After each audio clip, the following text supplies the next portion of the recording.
주막의 불빛만이 유일한 구명줄처럼 보였다. 으드득.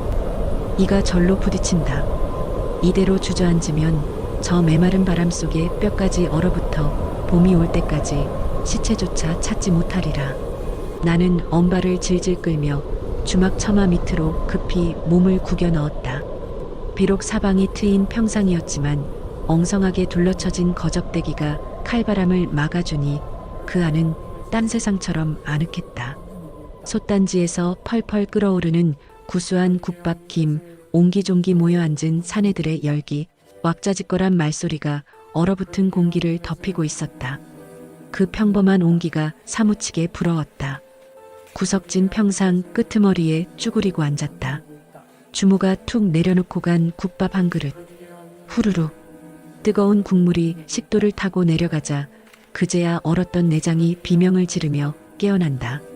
손가락 마디마디가 녹으면서 바늘로 찌르는 듯한 통증이 밀려왔다. 주머니 속을 더듬거렸다. 손끝에 닿는 차가운 쇠붙이. 전 재산을 털어먹고 남은 마지막 한 양. 이 돈을 밥값으로 치르고 나면 당장 오늘 밤은 어디로 간단 말인가. 다시 저 거적 밖 황량한 바람 속으로 나가야 한다는 생각에 눈앞이 캄캄했다. 에잉, 재소음 붙었지. 바람은 이리 불어제끼는데 그놈의 기와집은 똥값도 못 받는다니. 옆 평상에서 비단옷을 입은 중년 사내가 술상을 내리치며 고래고래 소리를 질렀다. 술에 잔뜩 취해 눈이 풀린 그는 이 고을에서 땅 투기로 돈 좀 만졌다는 이 진사였다. 이 진사 나으리 고정하십시오. 그래도 흉가 소문이 파다한데 누가 사겠습니까? 주막 주인이 달래보려 했지만 이 진사는 콧방귀를 뀌며 술잔을 비웠다. 내가 이 진사가 단돈 한 양, 딱 한 양에 내놨는데도 아무도 거들떠도 안 봐. 기와집 한 채가 한 양이면 거저지, 거저. 이보시오 진사 어른, 거긴 들어가는 족족 피를 토하고 죽어나오는 무덤 아니오? 게다가 저 산중턱 삭막한 곳에서 굶어 죽기 딱 십상인데 누가 산단 말이오? 한 양. 기와집 한 채가 고작 국밥값이라. 나는 숟가락을 멈추고 밖을 곁눈질했다. 쉴 새 없이 몰아치는 강풍에 앙상한 나뭇가지들이 흔들리고 있다.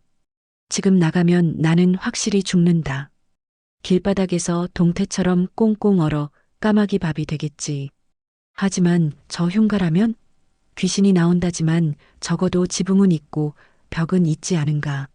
나는 국밥 그릇을 밀어내고 벌떡 일어났다. 그 집 내가 사겠소. 순간 이 진사의 개슴츠레하던 눈이 퉁방울처럼 커졌다. 정말이요? 그때 곁에서 국밥을 퍼먹던 사내가 숟가락을 놓으며 끼어들었다. 뭐요? 선비 양반 돌았소? 거긴 집이 아니라 무덤이나 다름없소. 에헤이, 이 사람이 재수없게. 이 진사가 사내를 쏘아보며 윽박질렀다. 혹여나 거래가 깨질까 안달이 난 눈치였다. 그는 다시 내게 몸을 바짝 들이대며 물었다. 선비 양반 무르기 없소. 정말 살 거요? 길바닥에서 객사하나 기와집 안방에서 죽으나 매한가지 아니겠소? 문서를 주시오. 여기 한 양이요. 나는 마지막 남은 엽전 한 잎을 평상 위에 툭 던졌다. 이 진사는 엽전을 낚아채듯 집어들고는 누런이를 드러내며 비릿하게 웃었다. 허허, 임자를 만났구먼. 나중에 딴소리하기 없소? 귀신한테 목이 졸려도 내 알 바 아니니. 그는 품에서 꼬깃꼬깃한 문서를 꺼내 던져주곤 횡재했다는 듯 술을 더 시켰다. 나는 문서를 품에 넣고 뒤도 돌아보지 않은 채 다시 거친 바람 속으로 몸을 던졌다. 산을 오르는 내내 흙먼지가 눈을 찔렀다. 산 중턱 말라비틀어진 덩굴과 잡초 사이로 거대한 기와집이 모습을 드러냈다. 지붕 위엔 썩은 낙엽이 한 자 넘게 쌓여 있어 금방이라도 무너질 듯 위태로워 보였다. 대문은 삐죽 자란 가시덤불에 막혀 있었다. 나는 손으로 덤불을 걷어내고 간신히 몸을 비집고 들어갔다. 마당에 들어서자 기이한 정적이 감돌았다. 밖에는 나무가 부러질 듯 바람소리가 요란한데 이 집 담장 안은 묘하게 고요하다. 바닥엔 짐승 발자국 하나 없다. 오직 낡은 기와 끝에서 똑 하고 물방울이 검은 웅덩이 위로 떨어지는 소리뿐. 죽은 집이다. 하지만 내겐 선택지가 없다. 삐거덕. 녹슨 경첩 소리를 내며 방문을 열고 들어갔다. 방 안 풍경은 처참했다.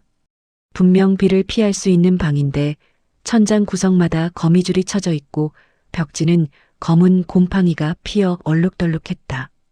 바닥에 깔린 돗자리는 썩어서 너덜너덜해져 있었다. 가장 이상한 건 냄새였다. 오래된 먼지 냄새가 아니라 늪지대에서나 맡을 법한 비릿하고 눅눅한 물 냄새가 코를 찔렀다. 방바닥을 짚어보았다. 손바닥에 닿는 감촉이 미끈거린다. 기름이 아니라 물기다.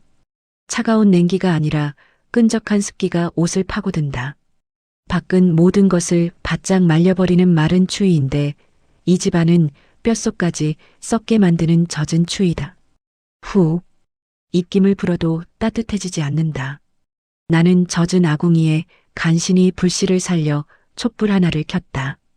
흔들리는 불빛 아래 벽에 핀 곰팡이들이 마치 귀신의 얼굴처럼 일렁거렸다.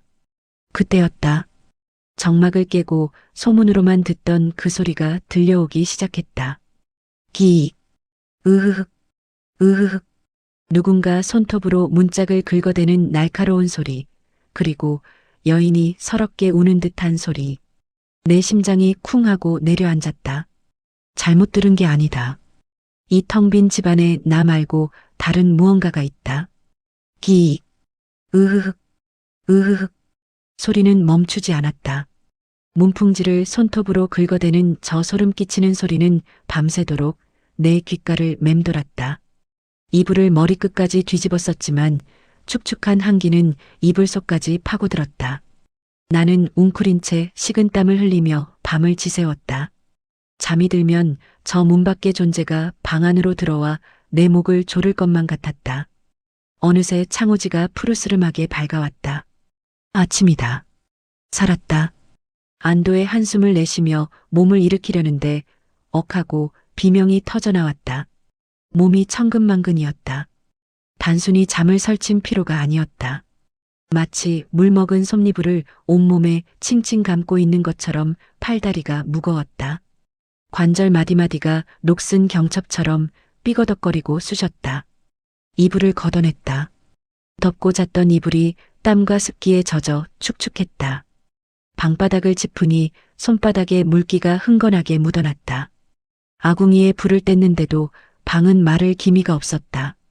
벽지의 곰팡이는 밤새 더 넓게 번져 마치 검은 꽃처럼 피어 있었다. 콜록, 콜록. 기침이 터져나왔다. 가래가 끓는 걸걸한 소리가 났다. 손으로 입을 막고 기침을 하는데 손바닥에 거무튀튀한 것이 묻어나왔다. 피는 아니었지만 들이마신 곰팡이와 습기가 폐 속에 쌓여나온 독 같았다. 이 진사가 했던 말이 뇌리를 스쳤다. 들어가는 족족 피를 토하고 죽어나오는 무덤이라고 했지. 그 말이 헛소문이 아니었구나. 이 집에 들어온 지 고작 하루가 지났는데 벌써 몸이 이 지경이다. 사흘만 지나면 나도 전주인들처럼 피를 토하며 송장이 되어 실려나갈 게 뻔했다. 밖으로 나가려 방문을 열었다. 마당은 여전히 정적 속에 잠겨 있었다. 그런데 이상했다. 숨을 들이마시는데 상쾌한 겨울 공기가 아니라 썩은 물웅덩이에서 나는 비린내가 폐부 깊숙이 들어왔다. 집 뒤편 깎아지른 절벽 아래를 올려다보았다. 햇빛 한 점 들지 않는 그곳에서 희뿌연 물 한 개가 스멀스멀 기어나와 집을 감싸고 있었다. 나는 툇마루에 힘없이 주저앉았다. 도망가야 한다. 지금이라도 짐을 싸서 나가야 산다. 하지만 어디로 간단 말인가. 밖은 여전히 살을 애는 칼바람이 부는 황무지다. 나가는 순간 얼어 죽거나 굶어 죽는다. 진퇴양난이다. 안에서는 습기가 나를 말려 죽이고 밖에서는 추위가 나를 얼려 죽이려 한다. 그날 밤도 그 다음 날 밤도 지옥은 계속되었다. 해만 지면 뒷마당에서 여인이 우는 소리와 문을 긁는 소리가 들려왔고 나는 공포와 습기에 짓눌려 점점 쇠약해져 갔다. 사흘째 되던 날이었다. 콜록, 쿨럭. 기침과 함께 기어이 붉은 선혈이 튀어나왔다. 방바닥에 떨어진 핏방울을 보며 나는 멍하니 생각했다. 아, 끝이구나. 과거에 낙방하고 가산을 탕진하고 나도 이렇게 죽는구나. 결국 한 냥짜리 흉가에서 귀신에게 홀려 객사하는구나. 억울했다. 귀신이든 저주든 도대체 내 목숨을 갉아먹는 것의 정체라도 알고 죽어야 저승 가서 조상님 뵐 면목이라도 있지 않겠는가. 나는 자리에서 비틀거리며 일어났다. 벽에 걸린 낡은 괭이를 집어들었다. 손이 심하게 떨렸지만 괭이 자루를 꽉 쥐었다. 어차피 죽을 목숨이다. 이판사판이다. 내 잠을 깨우고 내 폐를 썩게 만드는 저 뒷마당의 귀신, 그놈의 낯짝이라도 한번 보고 죽자. 나는 입가에 묻은 피를 소매로 벅벅 닦아내고 쾅하고 방문을 박차고 나갔다. 오늘은 밝은 낮인데도 뒷마당에서 들려오는 곡소리가 나를 부르고 있었다. 기익, 으흐흑, 으흐흑, 기다려라. 내가 간다. 문지방을 넘자마자 몸을 가눌 수 없는 강풍이 뺨을 후려쳤다. 마당에 쌓여있던 낙엽들이 회오리치며 날아올랐다. 나는 괭이를 지팡이 삼아 질질 끌며 소리가 나는 집 뒤편으로 향했다. 기익, 으흐흑, 으흐흑, 으흐흑. 곡소리는 점점 더 날카로워져 고막을 찢을 듯 울려 퍼졌다. 심장이 턱 끝까지 차올라 터질 것만 같았다. 집 뒤편 깎아지른 절벽 아래 돌무더기 앞에 다다르자 기이한 풍경이 펼쳐졌다. 분명 마당까지는 낙엽이 수북했는데 이 돌무더기 주변만 거짓말처럼 맨 땅이 드러나 있었다. 휘잉. 절벽 아래에서 불어온 바람이 회오리치며 이 자리에 쌓이려는 낙엽과 흙먼지를 모조리 쓸어버리고 있었다. 먼지조차 머물지 못할 만큼 드센 바람골이었다. 바람이 어찌나 센지 몸이 휘청거려 똑바로 서 있을 수조차 없었다. 나는 바닥에 납작 엎드려 돌무더기 쪽으로 기어갔다. 소리는 바로 저 검은 땅 속에서 나고 있었다. 나와라. 나오란 말이다. 눈을 부릅뜨고 바닥을 살폈다. 바람에 쓸려 드러난 검붉은 흙 사이로 무언가 이질적인 것이 눈에 들어왔다. 돌멩이가 아니었다. 거무튀튀하고 둥그스름한 테두리가 땅 위로 삐죽 솟아 있었다. 가까이 다가가 보니 그것은 깨진 항아리의 주둥이였다. 몸통은 땅속 깊이 파묻혀 있고 깨져서 날카로운 입구만 겨우 땅 위로 고개를 내밀고 있었다. 쉿! 기악! 그때였다. 맹렬한 바람이 그 좁은 주둥이 사이를 훑고 지나갔다. 그러자 땅이 울리듯 끔찍한 비명이 터져나왔다. 기익! 으흐흑! 으흐흑! 이거였나? 이 깨진 주둥이가 피리 구멍 노릇을 하고 있었구나. 마치 땅속에 묻힌 여자가 살려달라고 비명을 지르는 것과 똑같았다. 나는 괭이를 들었다. 깨진 주둥이 주변에 흙을 미친 듯이 파헤치기 시작했다. 캉! 캉! 언 땅은 쇠처럼 단단했다. 괭이가 튕겨나갈 때마다 손바닥에 물집이 터져 피가 자루를 적셨다.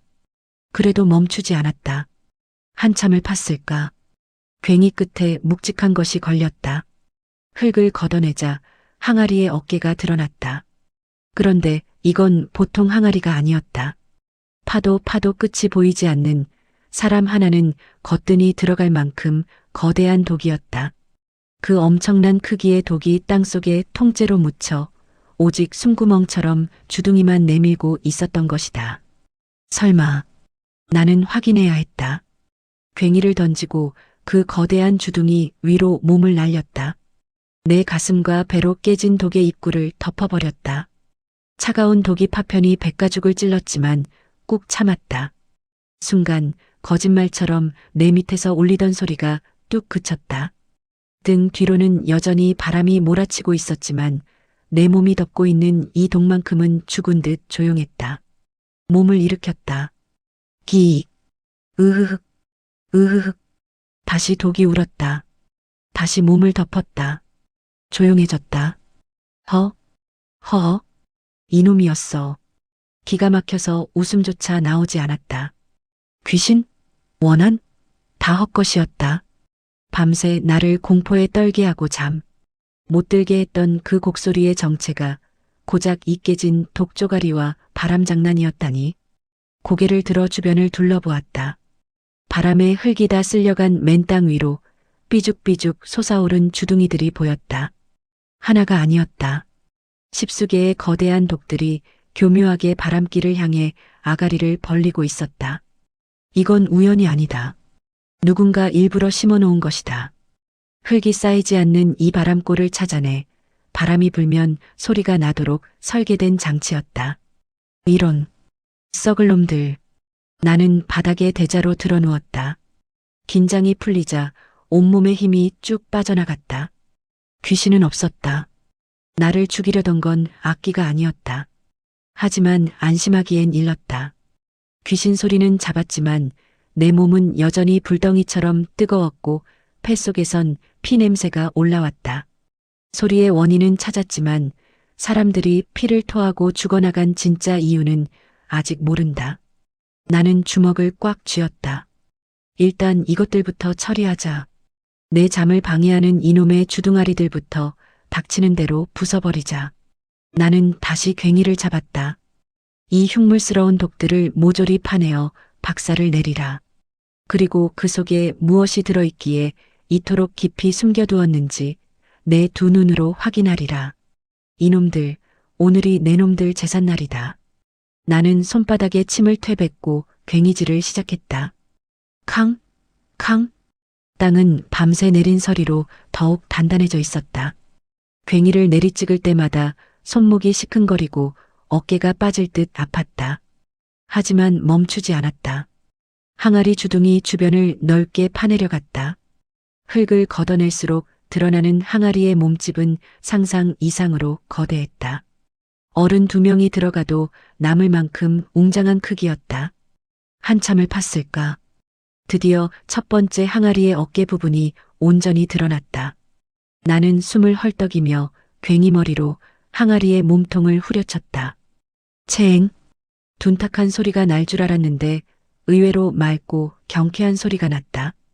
두꺼운 옹기가 깨지며 파편이 사방으로 튀었다. 나는 깨진 구멍 안을 들여다보았다. 텅 비어 있을 거라 생각했던 독 안에는 하얀 무언가가 가득 차 있었다. 돌인가? 아니다. 깨진 주둥이로 돌멩이가 들어갔다면 흙과 섞여 있었을 터인데 이것은 보슬보슬하면서도 딱딱하게 굳어있는 하얀 결정 덩어리 같았다. 나는 조심스럽게 손을 넣어 그 하얀 덩어리를 만져보았다. 차갑고 거칠었다. 손가락으로 힘주어 긁어내니 하얀 가루가 우수수 떨어졌다. 도대체 이게 무엇인고? 호기심이 동했다. 나는 손가락에 묻은 하얀 가루를 혀끝에 대보았다. 찌릿. 순간 혀가 오그라들 정도로 강렬한 짠맛이 입안 가득 퍼졌다. 나는 내 혀를 의심했다. 다시 한번 가루를 찍어 먹어보았다. 짜다. 소금이다. 그것도 잡티 하나 섞이지 않은 눈처럼 하얗고 순수한 최상품 소금이었다. 심장이 쿵쿵 뛰기 시작했다. 나는 미친 사람처럼 옆에 있는 다른 항아리들을 파헤쳤다. 2번째 독도, 3번째 독도 마찬가지였다. 깨진 주둥이는 위장에 불과했다. 그 밑에는 엄청난 크기의 독들이 줄지어 묻혀 있었고 그 안에는 꽉꽉 눌러 담은 소금이 돌처럼 단단하게 굳어 있었다. 이곳은 흉가가 아니라 거대한 소금 창고였다. 머릿속에서 퍼즐이 맞춰졌다. 옛날 난리가 났을 때 대상인들이 귀한 소금을 숨겨두곤 했다는 이야기를 들은 적이 있다. 누군가 이 깊은 산골, 사람들의 발길이 닿지 않는 험한 지형을 골라 엄청난 양의 소금을 묻어둔 것이다. 그리고 도둑이 들지 못하게 일부러 깨진 항아리 주둥이를 심어 귀신 소리가 나게 만들었구나. 허. 다리에 힘이 풀려 주저앉고 말았다. 지금 소금값은 금값이나 다름없다. 이 정도 양이라면 한 양이 아니라 수천 냥, 아니 평생을 놀고 먹어도 남을 거액이다. 한 냥을 주고 산 무덤에서 나는 하얀 황금맥을 캐낸 것이다. 하지만 기쁨도 잠시였다. 쿨러, 쿨러. 기침이 터져나오며 핏덩이가 메마른 땅 위에 떨어졌다. 가슴 통증이 더 심해졌다. 귀신 소리는 잡았는데 왜 내 몸은 나아지지 않는단 말인가. 방으로 돌아와 아궁이에 장작을 미친 듯이 집어넣었다. 불을 떼면 습기가 마르겠지 싶었다. 방바닥이 절절 끓을 정도로 불을 지폈다. 하지만 소용없었다. 방바닥은 뜨거운데 공기는 여전히 눅눅했다. 아니, 오히려 더 심해졌다. 뜨거운 열기가 찬 습기와 만나자 방 안은 순식간에 찜통 속처럼 물 한 개가 자욱해졌다. 벽지에 핀 곰팡이는 열기를 머금고 더 시커멓게 번져나갔다. 이상하다. 도대체 왜 안 마르는가? 나는 마당 흙바닥에 주저앉았다. 나뭇가지를 하나 꺾어들고 바닥의 집과 절벽 그리고 바람의 방향을 그렸다. 도대체 바람이 어디서 와서 어디로 가기에 이 집은 썩어가는가? 나는 아궁이에서 젖은 솔가지 하나를 꺼내 마당 한가운데 꽂아두었다. 매캐한 연기가 피어올랐다. 보이지 않는 바람을 보려면 연기를 봐야 했다. 아침 일찍 절벽 아래서 물 한 개가 피어오를 때였다. 휘잉. 강한 바람이 절벽 쪽으로 불어왔다. 연기가 집 뒤쪽으로 눕는가 싶더니 갑자기 방향을 틀었다. 연기는 집 뒤를 막고 있는 절벽에 닿자마자 갈 곳을 잃고 벽에 부딪혀 다시 집 쪽으로 역류해 내려왔다. 마치 소용돌이 같았다. 호수의 습기를 잔뜩 머금은 바람이 들어왔다가 빠져나가지 못하고 절벽에 막혀 다시 집 안으로 쏟아져 내리는 형국이었다. 이 집은 바람이 머물다 가는 항아리 속이나 다름없었다. 앞에서는 계속 습한 바람을 퍼붓고 뒤는 막혀 있으니 아무리 부를 때도 습기가 빠질 틈이 없었던 것이다. 전 주인들은 귀신이 곡을 한다며 이불만 뒤집어 쓰고 있었으니 이 바람의 흐름을 볼 수 없었으리라. 나는 마당 흙바닥에 그린 그림을 지우고 다시 그렸다. 여기에 돌을 놓으면? 아니, 바람이 넘을 것이다. 저기에 담을 쌓으면? 오히려 바람을 가둘 것이다. 그렸다 지우기를 수만 번. 해가 지고 달이 뜰 때까지 흙바닥과 씨름했다. 그러다 문득 빗물이 흐르는 기와지붕의 곡선이 눈에 들어왔다. 물도 흐르고 바람도 흐른다. 막는 게 능사가 아니다. 흘려보내야 한다. 그래, 절벽 앞이다. 바람이 절벽에 부딪혀 되돌아오기 전에 비스듬히 담을 쌓아 바람을 옆으로 미끄러뜨려야 한다. 답이 나왔다. 하지만 쉬운 일이 아니다. 병든 몸으로 저 무거운 돌들을 날라 담을 쌓다간 내가 먼저 죽을 수도 있다. 하지만 앉아서 썩어 죽느니 돌이라도 나르다 죽는 게 낫다.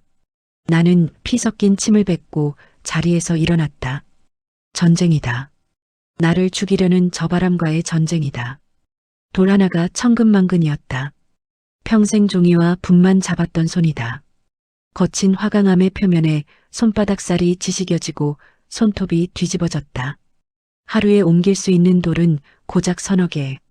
이 거대한 바람길을 막는 돌담은 며칠 만에 뚝딱 만들어낼 수 있는 것이 아니었다. 나는 장기전을 준비했다. 새벽이면 뒷마당 소금 독을 열었다.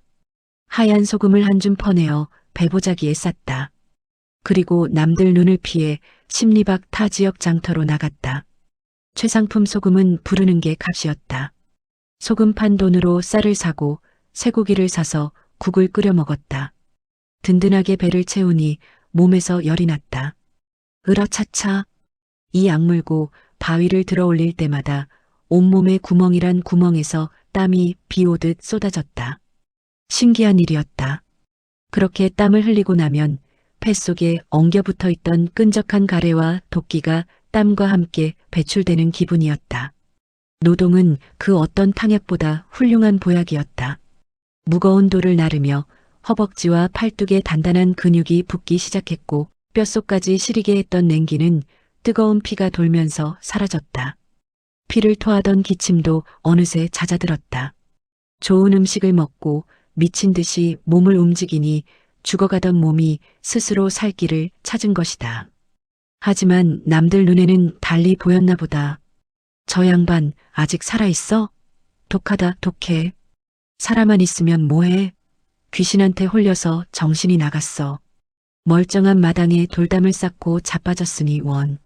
가끔 담장 너머로 마을 사람들과 이 진사가 힐끔거리는 게 보였다. 그들은 내가 사흘 안에 송장이 될 거라 내기까지 했다던데 죽기는커녕 매일 돌덩이와 씨름을 하고 있으니 기가 찰 노릇이었을 게다. 그들은 나를 미친 강선비라 불렀다. 나는 그 소리를 들을 때마다 속으로 코웃음을 쳤다. 비웃을 테면 비웃어라. 나는 지금 내 생명의 성을 싸는 중이니 칼바람이 매섭게 몰아치던 날도 서리가 하얗게 내린 날도 나는 쉬지 않았다. 돌을 나르고 진흙을 개어 틈을 메웠다.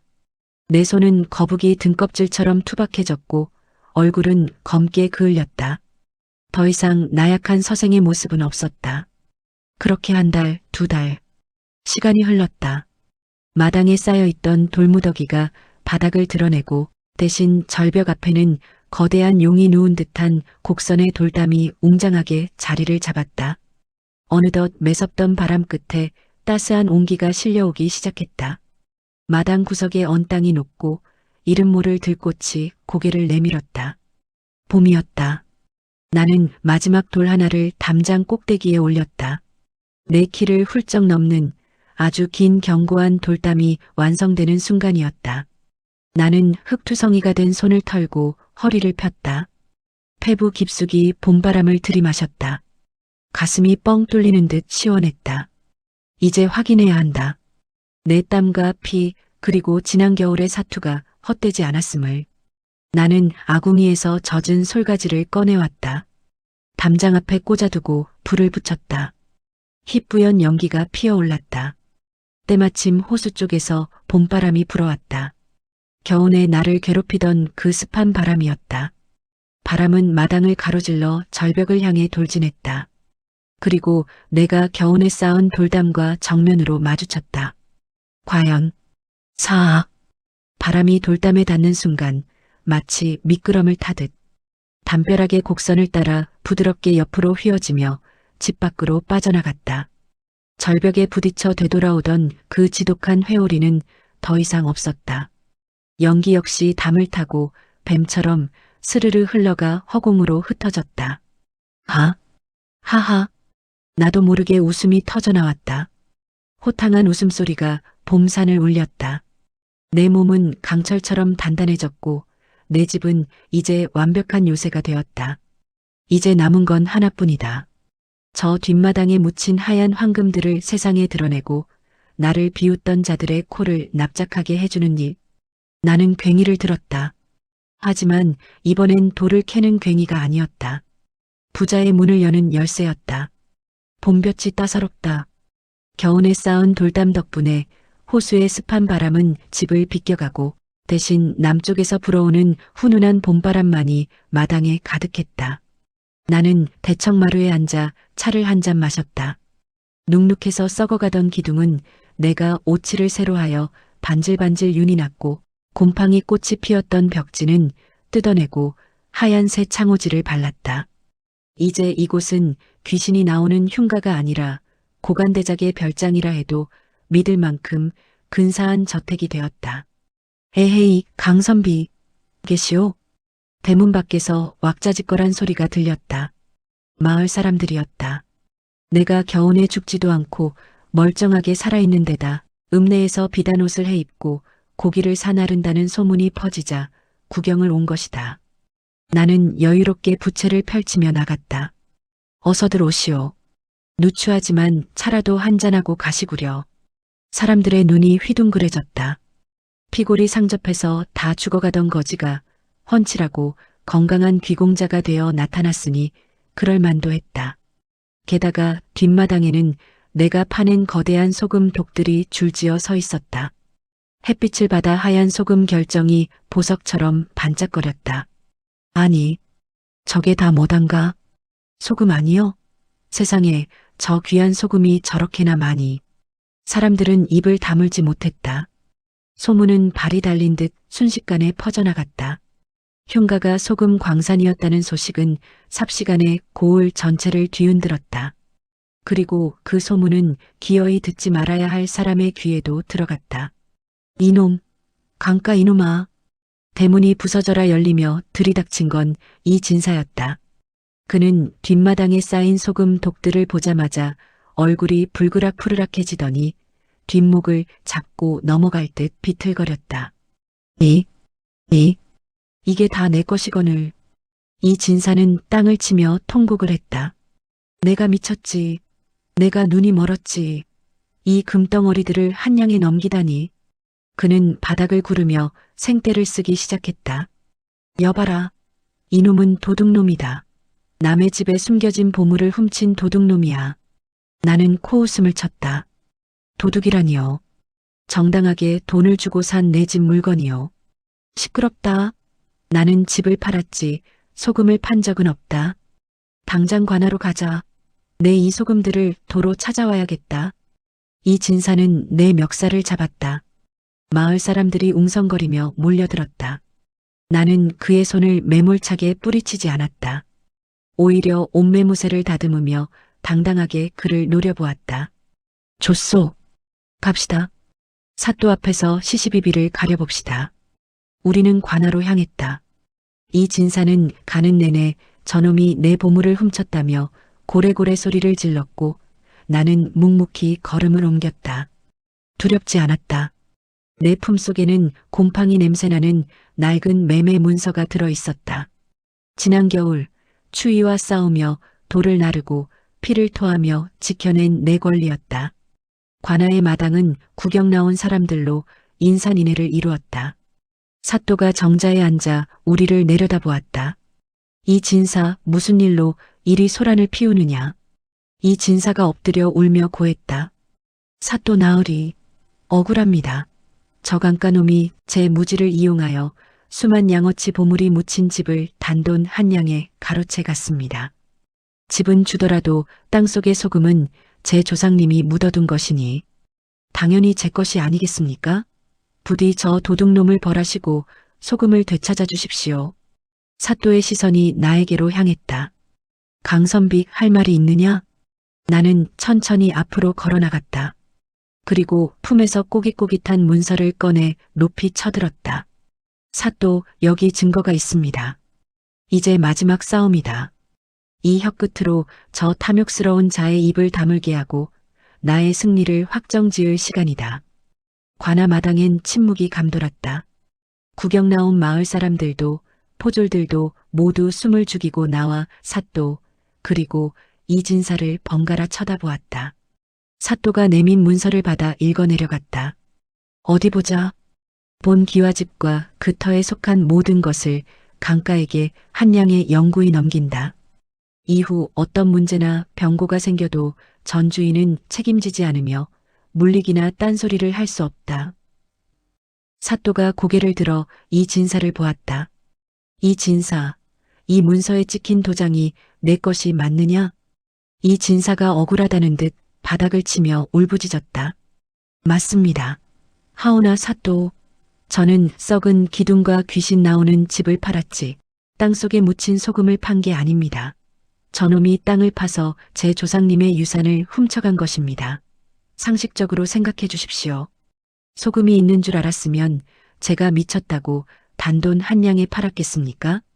사또가 수염을 쓰다듬으며 고개를 끄덕였다. 일리는 있다. 모르고 팔았다면 억울할 수도 있겠지. 이 진사의 얼굴에 화색이 돌았다. 그렇습니다. 그러니 당장 저놈을 치도곤을 내고 소금을 회수하여 주십시오. 그때였다. 내가 한 발짝 앞으로 나섰다. 사또 소생이 한 말씀 올려도 되겠습니까? 말해보라. 나는 이 진사를 똑바로 쳐다보며 입을 열었다.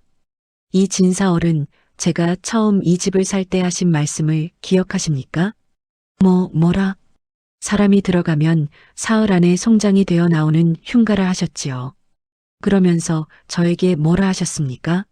들어가서 귀신한테 목이 졸려 죽어도 내 알 바 아니다. 나중에 송장 치워달라고 하지 마라. 그리 말씀하시며 도장을 찍지 않으셨습니까? 그야. 워낙 흉한 집이니. 나는 사또를 향해 고개를 숙였다. 사또, 저는 집을 산 것이 아닙니다. 저는 죽을 수도 있는 운명을 샀습니다. 이 진사는 저 집이 무덤이 될 것을 알면서도 저에게 떠넘겼고 저는 목숨을 걸고 그 흉가를 샀습니다. 나는 거칠어진 내 두 손을 들어보였다. 지난 겨울 저는 귀신 소리를 잡기 위해 언 땅을 파고 썩은 공기를 잡기 위해 피를 토하며 돌담을 쌓았습니다. 마을 사람들이 미쳤다고 손가락질할 때도 저는 살기 위해 싸웠습니다. 만약 제가 실패해서 저 집에서 얼어 죽거나 병들어 죽었다면 이 진사께서 제 장례를 치러주셨겠습니까? 이 진사는 꿀먹은 벙어리가 되어 입을 달싹거렸다. 아니, 그건 계약서에 책임 없다고 했으니. 그렇습니다. 내 목소리가 관아 마당을 쩌렁쩌렁 울렸다. 제가 죽었으면 거들떠보지도 않았을 거면서 제가 살아서 보물을 찾으니 이제 와서 내놓으라 하십니까?